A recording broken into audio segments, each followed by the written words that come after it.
Direct bookings, are they even worth trying to get? Now, I spend a lot of time on the short-term rental service accommodation forums and see this pop up multiple times a day. And the obvious answer, are they worth getting? The obvious answer, the intuitive answer is yes, of course. I don't want to pay Airbnb this money. I want more margin. I want more booking sources. But let me give you an alternative viewpoint to this. Before we do, two reasons why you would really want direct bookings. Number one is to save the money from the online travel agents. Why pay between probably 10 and 25% referral fees? Some of these big ones have 60-day payment terms. So one is more money. You will increase your margin with direct bookings with no commission to pay. Next one is the control aspect. We don't want things to be regulated and the rules to be governed by Airbnb and their crazy restrictions and refund policies. We want our own direct bookings. One, for the control, but we're probably able to deliver a much better service with someone we can literally phone or that we know and we've built a relationship up with. You can't always do that via some of the platforms. So direct bookings are good to save some money and more control of that guest. But is it actually worth it for you? Now, if you're scaling your business up, if you have a hotel or a chain of properties or a portfolio of rent-to-rents, then multiple properties, it definitely makes sense. Pillow, we've got a team of people. If each one of these are our team members across the UK, every single one of them going to local networking, social media groups, turning up, speaking at events on social media every day, passing leads between it for our hosts, then it does make sense. If you're a larger company or you've got a portfolio, it definitely makes sense. But what if you're one person with one property? Well, you may argue it makes even more sense to get direct bookings because we don't have the economies of scale.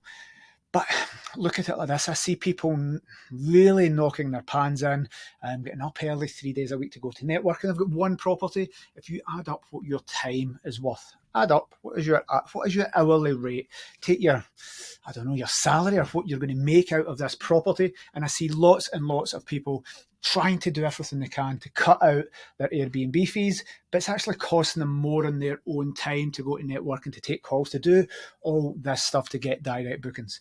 So if you're scaling your business up with multiple units, it's always going to make sense to have that. But if you're one person with one property and it's a little side project, in most of these cases, it's probably not worth you trying to build this big infrastructure of direct bookings. You're going to be doing all this and then that property is filled for that month.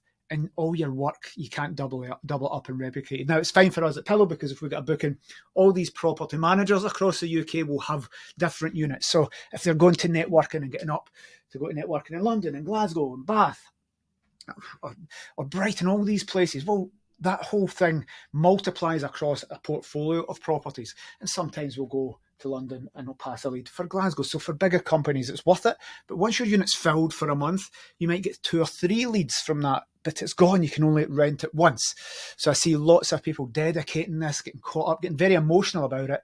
And actually, when you factor in your time and allocate an hourly rate to that time, any money you're saving on Airbnb fees are absolutely getting decimated by the time that you're spending. Now, it's not quite as simple. It's not about the money. It's about control of the guest. Knowing that Airbnb could shut your listing down for any reason and your guest sources aren't there. But that's pretty rare for one person with one property. So it should be nice and clear cut once I've said this. Is it worth your while? Should you just not put that emotional energy into it? If you're one person with one property, perhaps it is the right decision to just let Airbnb, Booking.com, etc. drive you leads. That frees up a lot of your time to do other things, to relax, to chill out, for your career, your family, your kids, your hobbies, whatever. But I see a lot of people with one property and the time they dedicate to this is massively outweighed. It's just not worth it. It'd be better just letting Airbnb pass them bookings because the reach these guys get is phenomenal and it takes away all that hassle. But if you're scaling up, it's a slightly different story and there is no right or wrong answer. But it's very clear cut. If you have one person with one property and it's just a side project, it's maybe one little thing of another portfolio, I'm not really putting a lot of time to it, you really want it to be a hands-off business, then that makes it really clear cut that you could probably just offload all that work and emotional stuff to the agents or to the OTAs, and then you'd probably make more money. Hopefully that makes sense. I don't know the right answer for you, but it's just a different way of doing it. If you're putting a lot of time and effort and emotions into direct bookings, sometimes it's better just to let the OTAs pass them over to you.